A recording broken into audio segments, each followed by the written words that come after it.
वाले हैं क्लास 8 के मैथ्स का चैप्टर नंबर 1 जो है हमारा linear equation in one variable.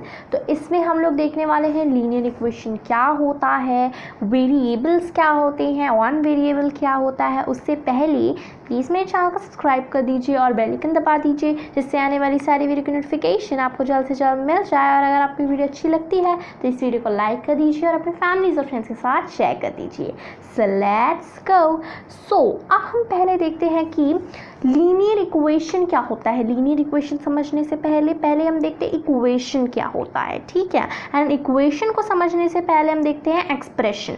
तो एक्सप्रेशन क्या होता है, एक्सप्रेशन मतलब आपको पहले हमने 6th स्टैंडर्ड में पढ़ा था कि एक्सप्रेशन क्या होता है। अगर हम लोग इस टाइप का हमारे पास कुछ इस टाइप का कुछ इंटरफेस टाइप आ जाता है जैसे कि x+1, ये हमारा क्या है, ये हमारा एक एक्सप्रेशन है। लेकिन अगर यही चीज़ चेंज होके हो जाएगी x+1 = x, तो यहाँ पे ये हमारा क्या बन जाएगा, इक्वेशन। तो इसमें डिफरेंस क्या है, इसमें डिफरेंस ये है कि एक्सप्रेशन में = का साइन नहीं होता है एंड इक्वेशन में = का साइन होता है। एंड इक्वेशन में क्या होता है, इक्वेशन में किसी भी वेरिएबल, अब वेरिएबल क्या होता है, वेरिएबल मतलब जो हमारे अल्फ़ाबेट्स होते हैं ना जिसकी वैल्यू फिक्स्ड नहीं होती, जिसकी वैल्यू फिक्स्ड नहीं होती, नॉट फिक्स्ड, उसे हम क्या बोलते हैं, वेरिएबल बोलते हैं। एंड जो वेरिएबल होता है वो हम किससे रिप्रेजेंट करते हैं, वो हम जैसे कि हमारे पास हो गया x, y, z, l, m ऐसे करके हम लोग अल्फ़ाबेटिकल स्मॉल अल्फ़ाबेट लेते हैं उसको रिप्रेजेंट करने के लिए, ठीक है। सो अब हम लोग वापस बढ़ते हैं यहाँ पे। तो इक्वेशन में क्या होता है, = का साइन होता है एंड एक्सप्रेशन में = का साइन नहीं होता, ठीक है। ये पहला डिफरेंस है। एंड दूसरा डिफरेंस हमारा क्या है, जो हमारा वेरिएबल होता है एक इक्वेशन में, ये पूरा हमारा इक्वेशन है, ठीक है। एंड इसके दोनों साइड को हम क्या बोलते हैं, LHS एंड RHS, मतलब left hand side and right hand side. तो हमेशा इक्वेशन में जो हमारा इक्वेशन होगा वो हमारा क्या होगा, उसका हमेशा 1 क्या बोलते हैं, 1 हमारा एक्सपोर्ट होगा, या फिर हम लोग जो ऊपर बोलते हैं ना एक्सपोनेंट ऊपर वाला। तो यहाँ पे हमारा जो कैरी ऑन हमारा जो 1 होता है, जैसे कि मतलब x यहाँ पे 1 होता है ना हमारा, तो हमेशा यहाँ पे 1 ही होगा। या फिर हम लोग मान लो कुछ नहीं होता है, लेकिन अगर मान लो आपके इसी इक्वेशन में आपका इस टाइप का होता है, देखिए x फिर ऊपर हमारा क्या हो जाता, 2 हो जाता, ऊपर वाला हमारा एक्सपोनेंट क्या हो जाता, 2 हो जाता। तो क्या होता, ये हमारे एक इक्वेशन नहीं रहता, क्योंकि हमेशा एक इक्वेशन में हमेशा क्या होना चाहिए, ऊपर वाला जो हमारा एक्सपोनेंट है वो हमेशा 1 होना चाहिए। या फिर अगर उसकी जगह ऐसे भी लिखा हुआ है x+1 = x, तो वो भी चलेगा, क्योंकि अगर कुछ नहीं है इसका मतलब 1 है ना ऊपर, तो हमारा जो ऊपर वाला एक्सपोनेंट होना चाहिए वो हमेशा हमारा 1 होना चाहिए, 2 नहीं हो सकता, 3 नहीं हो सकता। अगर आपको किसी भी क्वेश्चन में 2 या 3 दिखता है तो वो आपका इक्वेशन नहीं कहलाएगा, ठीक है। सो ये था हमारा लीनियर इक्वेशन का हमारा एक्सप्रेशन एंड इक्वेशन, मैंने आपको बता दिया। चैप्टर का थोड़ा सा मेन हमने रिविजन कर लिया, ठीक है। सो अब हम देखेंगे इसके आगे का नेक्स्ट कॉन्सेप्ट है, वो हमारा क्या है, सॉल्विंग इक्वेशन। तो इक्वेशन को अब हम देखेंगे सॉल्व कैसे करते हैं। इस चैप्टर में हम लोग इस वीडियो में देखने वाले कि इसमें जितने भी कॉन्सेप्ट्स हैं मैं आपको क्लियर कर दूंगी, ताकि आपका जो एक्सरसाइज है वो आपको सॉल्व करने में ज़्यादा दिक्कत ना हो, ठीक है। सो हमारा नेक्स्ट कॉन्सेप्ट आता है solving equation variable on one side. तो सॉल्विंग इक्वेशन का मेरे पास 2 टाइप है, जो हमारा variable on one side and variable on both the sides. तो पहले हम देखेंगे वेरिएबल ऑन वन साइड पे हम लोग कैसे सॉल्व करते हैं। इसका मतलब कि वेरिएबल आपके = के सिर्फ एक साइड हो, मतलब अगर लेफ्ट हैंड साइड पे तो लेफ्ट हैंड साइड पे सिर्फ एक ही वेरिएबल हो, या फिर अगर राइट हैंड साइड पे तो राइट हैंड साइड में भी सिर्फ एक ही वेरिएबल हो, ठीक है। सो ऐसे होता है। लेकिन अभी हम क्या देखने वाले हैं, वेरिएबल ऑन वन साइड, ठीक है ना। तो ऐसे इसका मतलब होता है, वेरिएबल मतलब हमारा जो अल्फ़ाबेट होता है जो फिक्स्ड वैल्यू का नहीं होता है उसे हम वेरिएबल बोलते हैं, ठीक है। सो यहाँ पे है वेरिएबल ऑन वन साइड, तो यहाँ पे हमारा वन साइड पे एक वेरिएबल है। इस टाइप के इक्वेशन को कैसे सॉल्व करेंगे, तो इस टाइप के इक्वेशन को सॉल्व करने के लिए हमारे पास 2 मेथड होते हैं। तो 2 मेथड हमारे होते हैं, हमने 7th में भी पढ़ा था कि हमारे 2 मेथड होते हैं। एक होता है हमारा ट्रांसपोजिंग मेथड, एक होता है हमारा बोथ द साइड मेथड। तो पहले मैं आपको दोनों मेथड से करके दिखाऊंगी वाले इक्वेशन सॉल्व करके। पहले हम देखेंगे बोथ द साइड मेथड, लेकिन ज़्यादातर आपके स्कूल में बोथ द साइड मेथड सिर्फ एक मेथड है, लेकिन ये आपका ज़्यादा एग्जाम में भी नहीं यूज़ होता, लेकिन कभी कभी पूछा जा सकता है, इसीलिए मैं आपको ये दोनों करके दिखाती हूँ। लेकिन ट्रांसपोजिंग मेथड बहुत ईजी है, इसीलिए हर जगह यही यूज़ होता है, ठीक है। सो इसको हम पहले बोथ द साइड मेथड से करते हैं। तो बोथ द साइड मेथड में क्या होता है, जैसे कि आपने 1 नंबर चूज़ किया, अब आपको अब इस नंबर को इस साइड से इस साइड भेजना है। तो जब आप किसी भी नंबर को इस साइड से इस साइड भेजोगे तो ऐसे थोड़ा ना कर दोगे कि -3 है तो इधर आके भी -3 हो जाएगा, नहीं। जब आप इसको इस तरफ भेजोगे तो ये माइनस है ना, तो इधर आके प्लस हो जाएगा। अगर ये होता हमारा डिवीजन तो इधर आके मल्टीप्लाई हो जाता, अगर यहाँ पे मल्टीप्लाई होता डिवीजन हो जाता। ऑलमोस्ट जो अपोजिट होते हैं, देखिए यहाँ पे प्लस है तो माइनस, माइनस है तो प्लस, डिवीजन है तो मल्टीप्लाई, मल्टीप्लाई है तो डिवाइड। ऐसे करके जब हम भेजेंगे तो ये हमारे यहाँ पे साइन ऐसे चेंज होता है, अपोजिट साइन मतलब हो जाता है, ठीक है। सो अब हम जब यहाँ से ये 3 -3 भेजेंगे, साइन के साथ हमेशा भेजना है। तो जब हम यहाँ पे -3 इस तरफ भेजेंगे तो क्या हो जाएगा, 7 + 3 हो जाएगा, ठीक है। एंड जब हमने यहाँ पे सेम रूल किया तो बोथ द साइड मेथड में क्या होता है, दोनों साइड हमको अगर हमने यहाँ पे +3 किया तो हमें इधर भी +3 करना पड़ेगा, ठीक है ना। सो जैसे कि इस ऐसे देखिए 2x, फिर यहाँ पर जाएगा -3 + 3, हमें इधर भी लिखना पड़ेगा जो हमने उधर ट्रांसपोज किया है, इसीलिए तो ये मेथड थोड़ा सा बड़ा हो जाता है, इसीलिए ज़्यादा ऑफिशियली यूज़ नहीं होता, ठीक है। सो अब हम नेक्स्ट स्टेप क्या देखेंगे, इंटीजर्स के हिसाब से जब हमारा -3 एंड +3 होता है तो ये कैंसिल आउट हो जाता है। हमने इंटीजर्स चैप्टर भी पढ़ा है 6th and 7th में, तो इंटीजर्स लगाने के वजह से हमारे ये दोनों कैंसिल आउट हो जाएंगे। एंड इस तरफ बच जाएगा 2x एंड इस तरफ बच जाएगा हमारा क्या, 10। फिर अब हमारे पास क्या है नेक्स्ट हमारा, अब यहाँ पे हमारे पास 2x बच गया है, जिससे हमें 2 को इस तरफ निकालना पड़ेगा ताकि हमारे पास x = समथिंग आंसर आ पाए, ठीक है। सो जब हम लोग 2 यहाँ पे क्या हो रहा है, x के साथ मल्टीप्लाई हो रहा है, क्योंकि अगर किसी भी दो नंबर के बीच कुछ साइन नहीं रहता है, एक वेरिएबल और किसी नंबर के बीच, तो उसके बीच में कौन सा साइन होगा, मल्टीप्लिकेशन का, किसी वेरिएबल और नंबर के बीच, ना कि नंबर लिखा हुआ है 22 उसके बीच में इंटू हो रहा है, ऐसा नहीं है। जब वेरिएबल और नंबर के बीच होगा तभी वहाँ पे इंटू का साइन होगा। लेकिन अगर इस टाइप से आपका 20 मतलब यहाँ पे 2 और यहाँ पे 2 ब्रैकेट में 2 दिया है, तब आपका यहाँ पे इंटू आएगा, क्योंकि दोनों के बीच में कोई साइन नहीं है और एक अलग ब्रैकेट में है, ठीक है। सो अब इसको छोड़ते हैं, अब हम यहाँ पे देखते हैं। तो जब 2 हम लोग इधर से इधर भेजेंगे तो हमारा क्या हो जाएगा, 2 इधर डिवाइड होगा, इधर मल्टीप्लाई हो रहा है ना, हमने यहाँ पे देखा मल्टीप्लायर हो तो इधर आके डिवाइड हो जाएगा, दूसरे साइड आएगा, तो इधर जब आएगा तो ये डिवाइड हो जाएगा और इधर बच जाएगा x। तो 10 में से जब 2 डिवाइड होगा तो हमारा आंसर क्या आएगा, 2 1s are 2, 2 5s are 10। तो एक्चुअली हमारा आंसर क्या आ जाएगा, x = 5 हमारा आंसर आ जाएगा, ठीक है। सो ये था हमारा कौन सा मेथड, हमारा ये था बोथ द साइड मेथड, ठीक है। सो अब हम क्या देखेंगे, इसी को अब हम ट्रांसपोजिंग मेथड में देखेंगे, ठीक है। इसी क्वेश्चन को अब हम ट्रांसपोजिंग मेथड में देखते हैं। तो 2x - 3 = 7। तो अब हम इसे ट्रांसपोजिंग मेथड में देखेंगे। ट्रांसपोजिंग मेथड में क्या करना होता है, आपको एक ही चीज़ को दोनों साइड नहीं लिखना होगा, आपको एक ही चीज़ को सिर्फ एक ही साइड जिस तरफ आप भेज रहे हो वहीं पे लिखना होगा, ठीक है।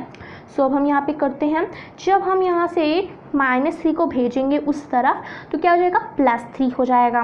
सिर्फ इतना ही, इस तरफ फिर से -3 एंड वो सब लिखने की ज़रूरत नहीं, क्योंकि अब वो इधर से जा चुका है, ठीक है। तो यही होता है हमारे ट्रांसपोजिंग में, ठीक है। सो अब हम आगे देखते हैं। अब जब हम इधर 7 को 3 से प्लस करेंगे तो हमारा आंसर क्या आएगा, 10 आ जाएगा। फिर इधर 2x हो जाएगा। फिर अब नॉर्मल वे में हम लोग x इधर लिख देंगे, 10 इधर लिख देंगे, एंड जब 2 मल्टीप्लाई हो रहा है तो इधर आके डिवाइड हो जाएगा, 10 कैंसिल आउट, 10 हमारा आंसर क्या आ जाएगा, सेम आंसर आएगा, हमारा आंसर आएगा यहाँ पे x = 5, ठीक है। तो हमारा x इज इक्वल टू 5 इसमें भी आ गया and x is equal to 5 इसमें भी आ गया। इसका मतलब हमने दोनों सही किया है, ठीक है। सो ये था हमारा सॉल्विंग इक्वेशन जब वेरिएबल सिर्फ एक साइड में, मैंने दोनों मेथड्स आपको करके दिखा दिया। अब हम देखेंगे सॉल्विंग इक्वेशन का जब वेरिएबल दोनों साइड में होगा, ठीक है। सॉल्विंग इक्वेशन जब वेरिएबल हमारा दोनों साइड हो, ठीक है। सो अब देखेंगे जब दोनों साइड वेरिएबल होता है तब कैसे सॉल्व करेंगे। तो यहाँ पे हमारा है 2x minus 3 is equal to x plus 3, ये है ना हमारा दोनों साइड वेरिएबल है हमारा x, ठीक है ना। सो अब हम इसे कैसे करेंगे, इससे पहले हमें क्या करना पड़ेगा, पहले हमें एक नंबर चूज़ करना है। इस तरफ का हमने ये और इस तरफ का हमने ये चूज़ कर लिया। उसके बाद हमें क्या करना है, हम इसको इस तरफ भेजेंगे एंड इसको हम इस तरफ भेजेंगे। एंड ये वाला क्वेश्चन मैं आपको ट्रांसपोजिंग मेथड से बताऊंगी, क्योंकि आपने बोथ द साइड मेथड तो सीख लिया है, लेकिन जितना भी आपके एक्सरसाइज में है वो सारा आपको किससे करना है, ट्रांसपोजिंग मेथड। तो ट्रांसपोजिंग मेथड से सीखना बहुत ही ज़्यादा इंपॉर्टेंट है, ठीक है। सो पहले हमने 2 नंबर को सेलेक्ट कर दिया, अब हमें इसे क्या करना है, ट्रांसपोज करना है। तो ट्रांसपोज करते वक्त हमें साइन का बहुत ही ज़्यादा ध्यान रखना है, ठीक है। इजी तो हो जाता है इनके लिए जिनको साइन चेंज करना आ जाता है, लेकिन जिनको साइंस चेंज करना नहीं आता उनके लिए बहुत ज़्यादा डिफ़िकल्ट हो जाता है, ठीक है। तो साइंस को अच्छे से देखिए एंड समझिए, ठीक है। सो यहाँ पे हमारे पास जो 3 है, 3 को जब हम इस तरफ भेजेंगे, दूसरे साइड जब हम भेजेंगे तो यहाँ पे -3 है ना, हमें साइन के साथ हमेशा नंबर को लेना है, ठीक है। सो जब हम यहाँ पे 3 को, ये माइनस है तो इधर भेजेंगे तो क्या हो जाएगा हमारा, +3 हो जाएगा, ठीक है। एंड उसके बाद जब हम लोग इस x को, नॉर्मल x को जब हम लोग इस तरफ भेजेंगे तो क्या हो जाएगा, -x, क्योंकि इसके किसी नंबर के साथ अगर साइन नहीं है तो वो वहाँ पे क्या हो जाता है, प्लस होता है। एंड जब प्लस जाएगा उस तरफ तो क्या हो जाएगा, माइनस। तो अब हम इसे पुटअप कर लेते हैं। पहले अब हम इधर का करेंगे, +3 हो जाएगा क्योंकि माइनस है। 10 यहाँ पे हमारा क्या हो जाएगा, 2x माइनस x, हमने जगह को बस चेंज कर दिया है, ठीक है। हमेशा दोनों को साथ में ही आप जगह को चेंज कर लो तो अच्छे से हमारा इक्वेशन इजीली हो जाता है। अब क्या हो गया हमारे पास, numbers are on the one side and variables are on the other side, जिसके वजह से आपका जो इक्वेशन है वो थोड़ा सा ईजी बन जाता है, ठीक है ना। सो ऐसे करेंगे ना तो बहुत से ईजी हो जाएगा आपका जितना भी क्वेश्चन और ये सब है। फिर अब आपको क्या करना है, जब नंबर एक साइड हो गए तो आपको इन दोनों को प्लस कर देना है। नॉर्मली क्या करोगे आप, इसे प्लस करके 3 + 3 हमारा क्या हो जाएगा, 3 + 3 हमारा 6 हो जाता है। फिर हमारा यहाँ पे क्या है, 2x माइनस x, तो 2x माइनस x कितना होता है, हमारा हो जाता है x। तो आंसर क्या निकल के आ गया हमारा, x इज इक्वल टू 6, ठीक है। सो ये था हमारा सॉल्विंग इक्वेशन। अगर वेरिएबल बोथ साइड्स में है तो आप कैसे इक्वेशन को सॉल्व करोगे, ठीक है। सो नेक्स्ट अब हम लोग देखने वाले हैं कि कैसे किसी भी चीज़ को वेरीफाई करती हैं। तो वेरीफाई कैसे करते हैं, मान लीजिए अब हमको पता चल गया कि x इज इक्वल टू 6 है, ठीक है।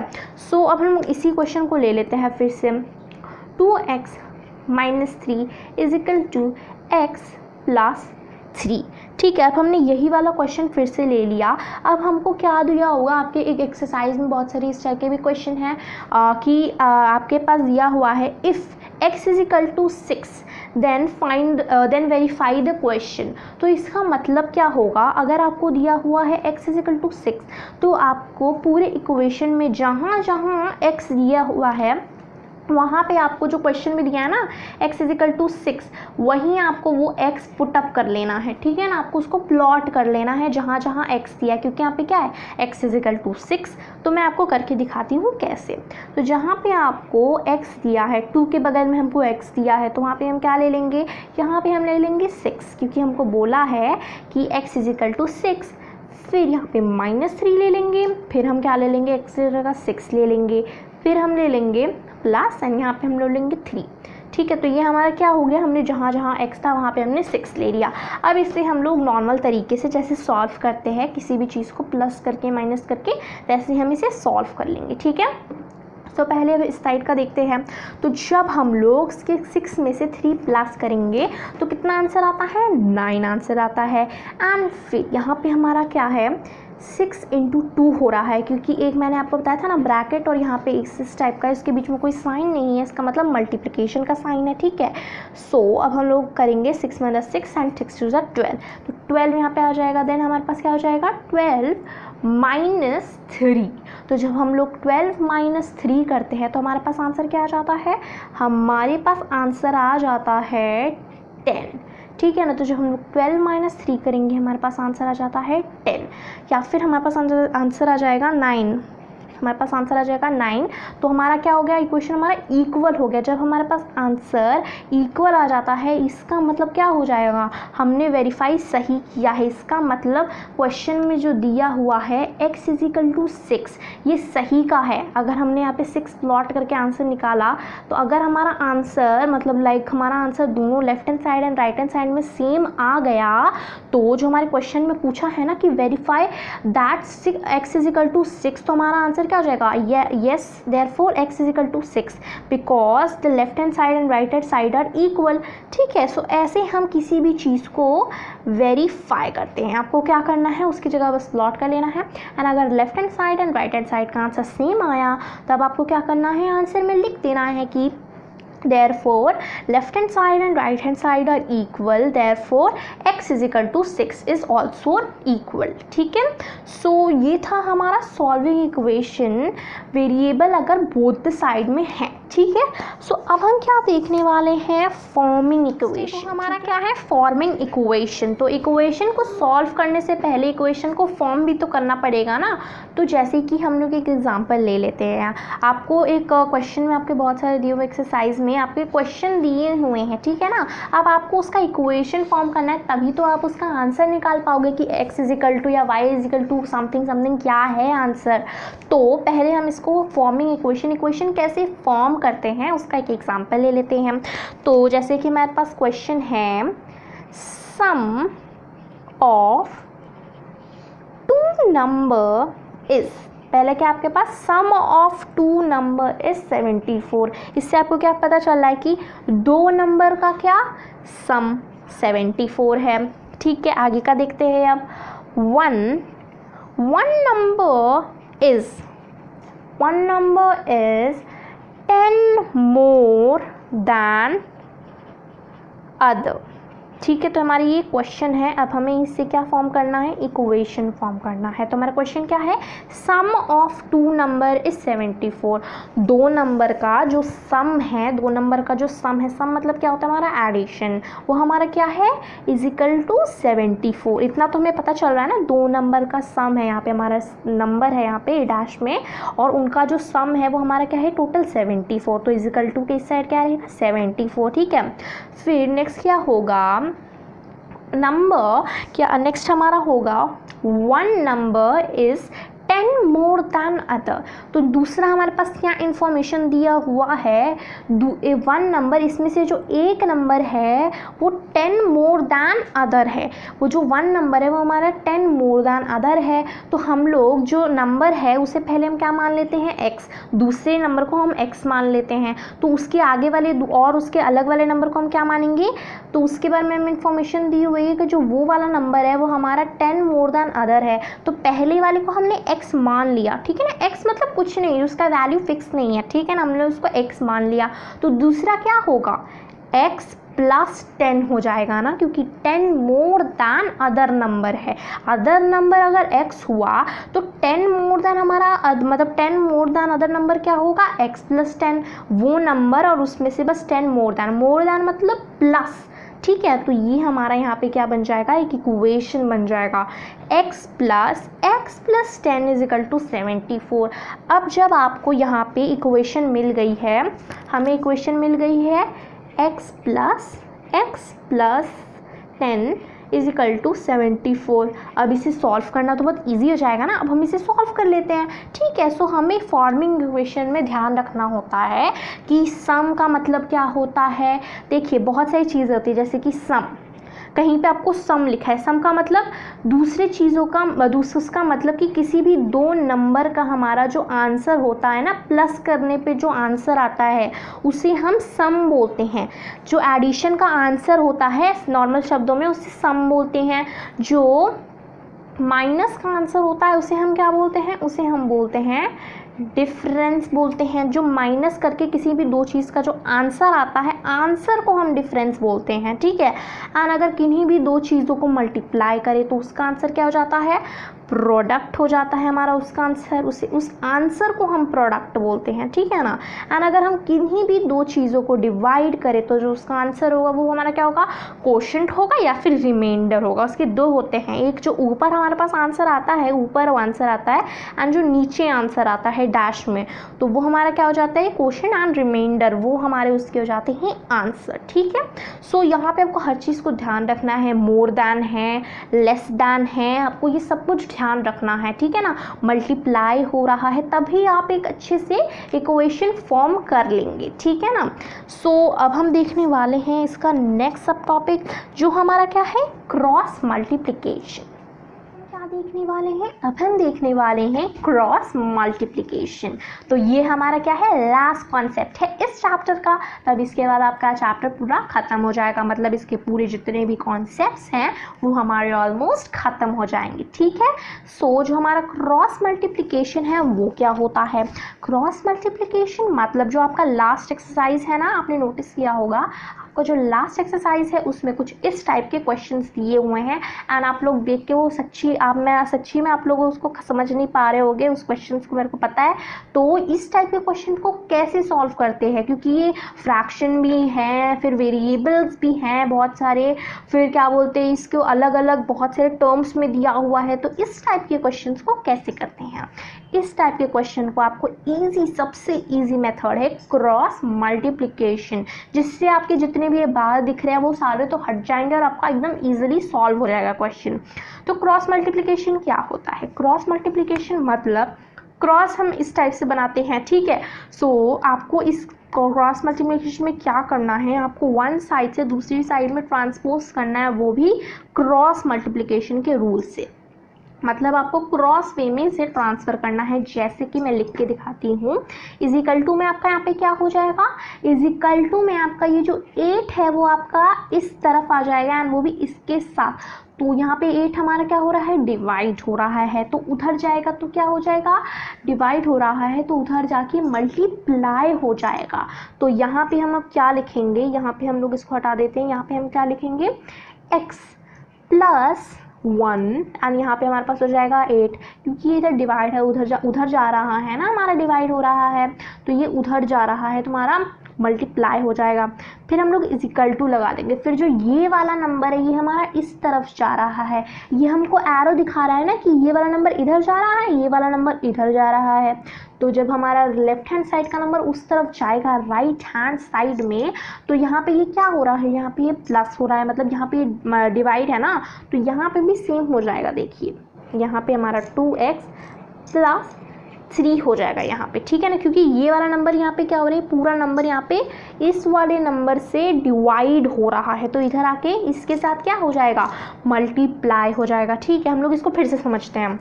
ये एरो आपको क्या शो कर रहा है कि ये वाला नंबर आपका उस तरफ जा रहा है, एंड ये एरो यहाँ वाला शो कर रहा है कि ये वाला नंबर आपका उस तरफ जा रहा है।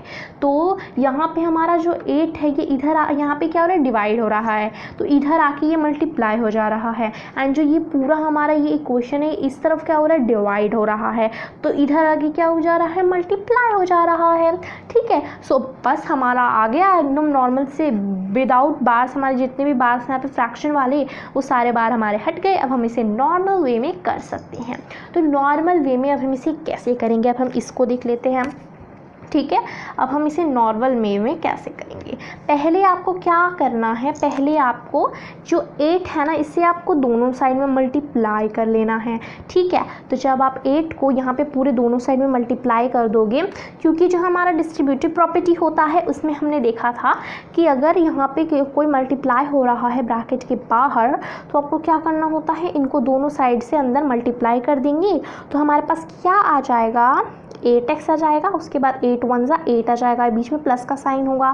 फिर क्या आ जाएगा हमारे पास 3 2 ज़ा 6 एम एक्स आ जाएगा। फिर यहाँ पे हमारे पास हो जाएगा प्लस, देन 3 3 ज़ा हमारा क्या हो जाएगा 3 1 ज़ा 3 3 2 ज़ा 6 3 3 ज़ा 9 हो जाएगा हमारे पास आंसर यहाँ पे।